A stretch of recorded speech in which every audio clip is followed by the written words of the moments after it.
মাঠের জমিটা আমার নামে লিখে দাও। তুমি মরে গেলে আমি তোমার ওই মধুখানা ধুমধাম করে দিয়ে দেবো।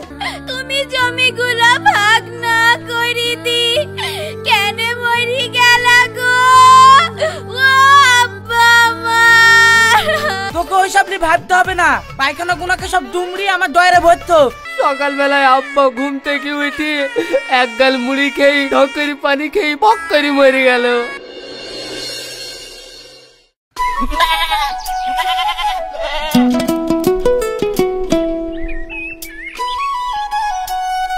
রোশান, তোর সাথে দেখা হলো ভালোই হলো। এ দালে তোর সেই দিন গাড়ির মুনিশ খরচের টাকাটা লে।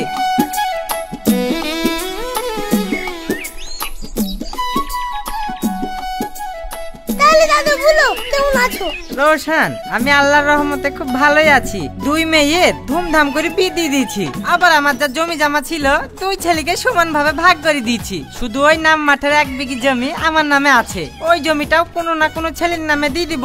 আমি মরলে আমার জমি বেচে ওই টাকা দিয়ে আমার মধ্যখানেরা দিয়ে দিবে, তাহলেই তো হয়ে গেল।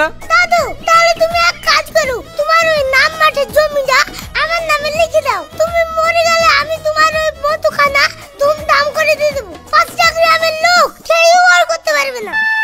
এই রোশান, তুই আমার 7 কুলের কেউ না, আমি তোর নামে জমি লিখে দিতে যাবো কেন? যদি দিতেই হয় তাহলে আমার 2 ছেলে আছে তাদের নামে দিব, না হয় আমার মেয়েরা আছে তাদের নামে দিব।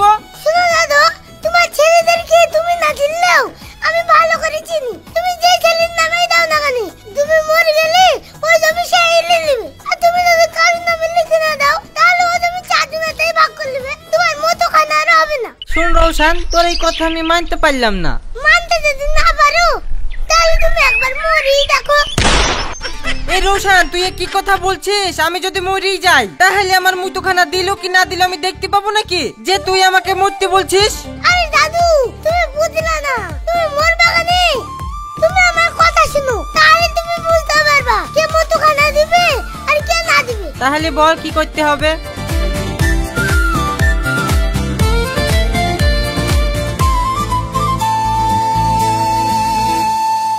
সবই তো বুঝলাম দাদু, কিন্তু তোমার এই চুলদার ডিজিটাল পদ্ধতি কেন? আর বলিস নি রোশান, তোর দাদি মরার আগে বলেছিল চুলদারি সব গালি করবা না। তার লেগে সব গালি করলেও এইটুকু বাদ রেখেছি, তাই এই ডিজিটাল পদ্ধতি। ঠিক আছে তুই থাক, আমি চলে গেলাম, অনেক কাজ আছে।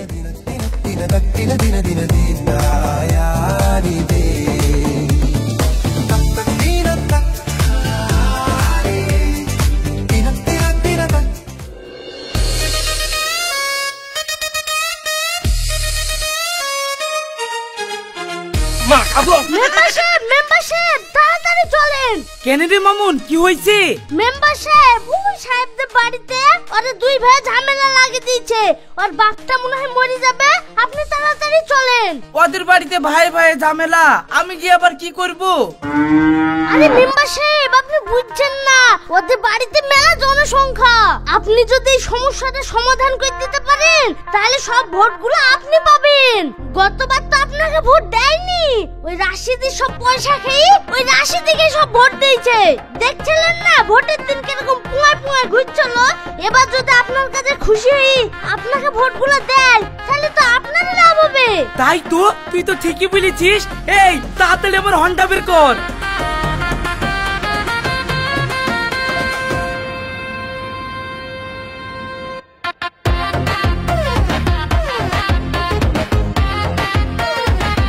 হ্যান্ডেল মার তাড়াতাড়ি চ। দাঁড়ান স্যার।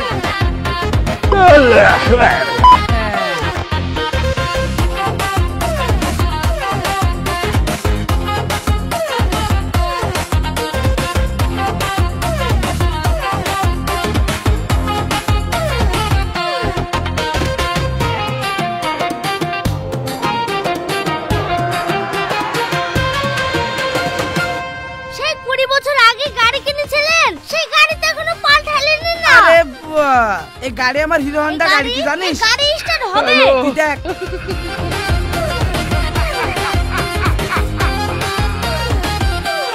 ওরা গেল। মেম্বার মানুষকে দিয়ে তুই 2 বেলা হ্যান্ডেল মারাছি, তোর জাহান্নামেও জায়গা হবে না। আবে সালে, হ্যান্ডেল মার।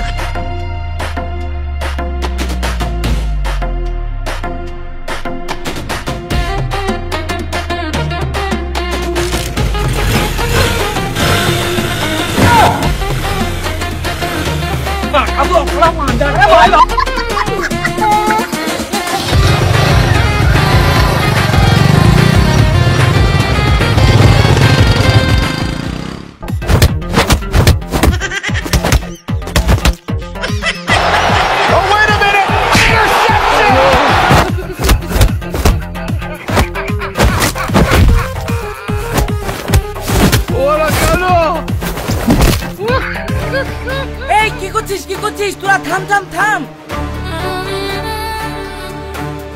এই তোদের কিরকম আক্কেল রে? বাপটার দিকে মরি পড়ে আছে, কোথায় তার দাপন কাপনের ব্যবস্থা করবি, আর তা না করি তোরা দুই ভাই মারামারি লাগিয়ে দিয়েছিস। উঠাইয়ে না। এই কি হয়েছে? মেম্বার সাহেব লিস্টে 50টা পায়খানা এসছে, তো কাকে কাকে দিব? তোকে ওইসব নিয়ে ভাবতে হবে না, পায়খানা গুনাকে সব দুমড়ি আমার ডয়ারে ভরতো, আমি সব ভাগ করে দিছি। বল কি হয়েছে? উঠাইয়ে না। আবার কি হলো রে? কিসের লাগি ফোন করছিস? মেম্বার সাহেব দক্ষিণ পাড়ার যে রাস্তাটা এসছে ওইটা আদলা ইট দিয়ে করবো না গোটা ইট দিয়ে করবো? আরে তোকে ওইসব নিয়ে চিন্তা করতে হবে না, ওই রাস্তাটা দুমড়ি আমার ডয়ারে ভরতো, আমি সব দেখছি। বল তাহলে। উঠাইয়ে না। কিরে তুই ফোন কাটলি কেনে? আরে মেম্বার সাহেব, আগে ওদের কথাটা শুনিলে? এই মেম্বার তুই না আমি? কেনে আপনি? তাহলে আমার ফোন কাটলি কেনে? আর ফোন কাটবি বল, আর ফোন কাটবি বল। কাটবে মার গিয়া ভাইয়া। শালা জানোয়ার, প্রধান ফোন করেছে আর ও পক্কির ফোনটা কেটে দিয়েছে। জানিস এর জন্য আমাকে প্রধানের কাছে কত কৈফিয়ত দিতে হবে? বড় নেতা হয়ে গেছে। হ্যাঁ বল সাহেব, কি বলছিলি? উঠাইয়ে না। শুনেন, ভোটের আর বেশি দেরি নাই, চুপচাপ ওদের কথাটা শুনেন, নাহলে এই ভোট কটাও পাবেন না। আপনার নিজের বই তো আপনাকে ভোট দেয় না। তাই তো। হ্যাঁ বল সব। মেম্বার সাহেব আর বলেন না, সকালবেলায় আব্বা ঘুম থেকে উঠে এক গাল মুড়ি খেয়ে ঢকরি পানি খেয়ে বক্করি মরে গেল।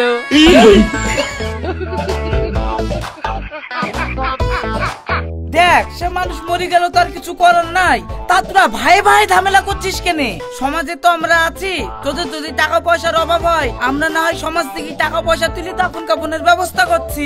মেম্বার সাহেব ওই দেখেন ওর লেগেই তো ঝামেলা হয়েছে। বাপ বেঁচে থাকতে কত বললো যে ওই নাম মাঠের জমিটা আমার নামে লিখে দিবে, আর আমার এই বড় ভাই হতে দিল। এই তুই চুপ কর, আমাকে আগে বলতে দে। হ্যাঁ তুমি বলো, কি বলছো? শুনেন মেম্বার সাহেব, আপনি আপনার আব্বার ছেলে তো? হ্যাঁ আমি তো আমার আব্বারই ছেলে। তাহলে আপনার ভাই কার ছেলে? এই তুই সব কি বলছিস? আমার ভাই আবার পরের ছেলে নাকি? আমার আব্বারই ছেলে। তাহলে আপনার আব্বার নামে যদি কোনো টাকা পয়সা থাকে আর আপনার আব্বা যদি মরে যায়, তাহলে সেই টাকা আপনি আর আপনার ভাই দুজনে পাবেন কি পাবেন না বলেন? হ্যাঁ অবশ্যই পাবো। তাহলে যখন এই কথাটা এই মাথা মুটা গুদা মাথায় ঢুকছে, ভাই আপনি কিন্তু রাগ করেন না, তাহলে তোর মাথায় ঢুকছে না কেন? আমি ঢুকাইতে চাইছিনি তাই ঢুকছে না। ঢুকবে কি করি? তোমার মাথায় তো গোবর ভরা, তার লাগি তো ঢুকে না। ও আমার ভাতারের মাথায় গোবর ভরা, আর তোর ভাতারের মাথায় যে ঢেরধারি গু ভরা। তোমার মাথায় যে ঢেরধারি গু ভরা বলছে, তুমি কিছু বলতে পারছো না? বলবো তো নিশ্চয়। এই তুমি থামো তো, তোমাদের আব্বা যে মরেছে তা তোমার বোনদের কি খবর দেওয়া হয়েছে?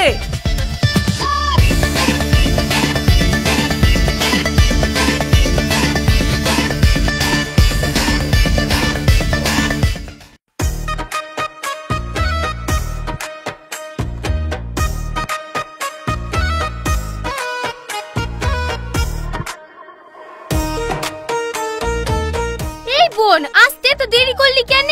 ওইদিকে বাড়িতে যে কি যে হচ্ছে আমি তো কিছুই বুঝতে পারছি না। আসবো বললেই কি আসা হয়? ওই তো আমাদের পাট ছাড়াতে লেগেছে, ওই 15 খান মুনিশের রুটি মুটি করি, তারপরে কার আমাকে আসতে হইলো, তার লেগে তো দেরি হয়ে গেল। শোন, সে যা হয়েছে হয়েছে, তাড়াতাড়ি চল, গিয়ে আবার ভালো করে কাঁদতে হবে, যাতে পাড়ার লোক বুঝতে পারে ভাই ভাবিরা আমাদের সাথে অন্যায় করছে। আবার ওই জমিনটায় আমরাও সমান ভাগ পাই। আরে তুই ওয়ালে চিন্তা করিসনি, ওই কাদা প্র্যাকটিস আমার আগে থেকেই করা আছে। কি রে সিনথিয়া, তুই আবার কাঁদতে পারবি তো? আরে খালা, তাড়াতাড়ি পা চালা, তুমি কোনো চিন্তা করো না, আমি পুরো তৈরি হয়ে এসেছি। এই দেখো বিগ সাথেই আছে, অমনি কি আঙুল করিলি চোখে ভরি দিব, অমনি চোখ দিয়ে পানি বেরিয়ে যাবে, আমিও কাঁদতে শুরু করে দিব। ঠিক আছে চ তাহলে।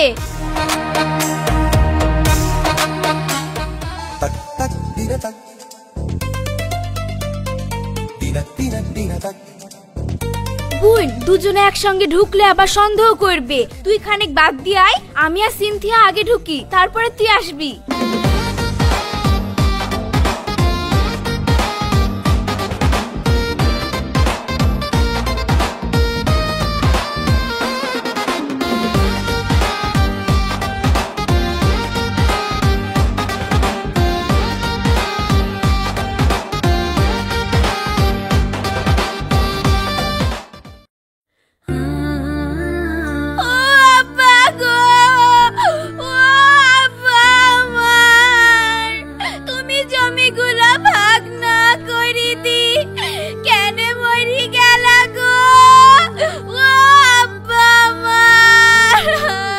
अबे साले ভাই, আব্বা কি করি বললে রে ভাই। আর বলিস নে বোন, আব্বা মুড়ি খেয়ে টক করে পানি খেয়ে পক করে মরে গেল রে। ও আচ্ছা, তুই পানি কেন দিলি? তুই পানি কেন দিলি? তুই কিসের জন্য পানি দিলি?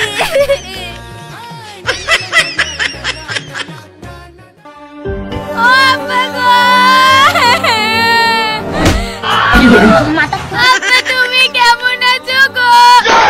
আব্বা তো মরে গেছে। আব্বা তুমি কেন মরলা গো? আমার প্রাণের আব্বা, তুমি মরলা জমিগুলা ভাগ কেন করে দিলা না গো? আমার প্রাণের আব্বা।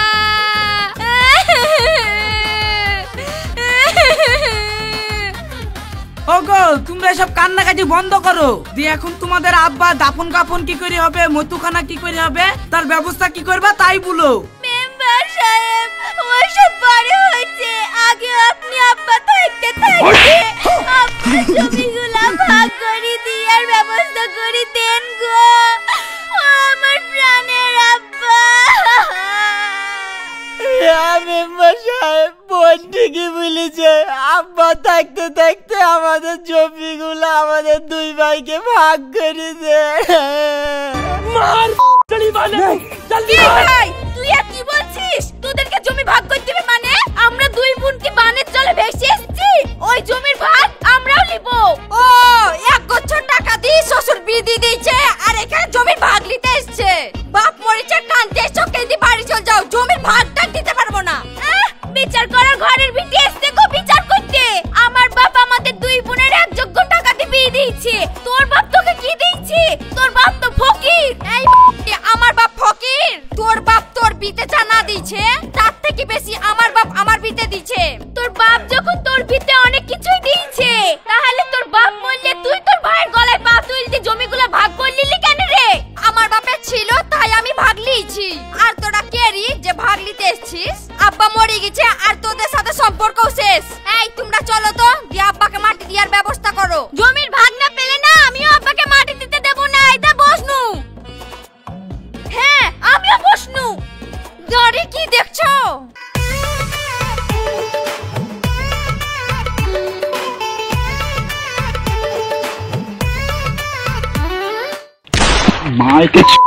ये कैसे हो गया? ছাড় আমাকে, তোরা সব কেমন আমার ছেলে মেয়ে? আমি এইখানে মরে গেছি, কোথায় আমার দাফন কাফনের ব্যবস্থা করবি? তা না করে তোরা সব আমার জমি জায়গা ভাগ করতে এসেছিস। যা, এখন আমি আর মরবই না, আমার মরার ইচ্ছাটাই নষ্ট হয়ে গেল।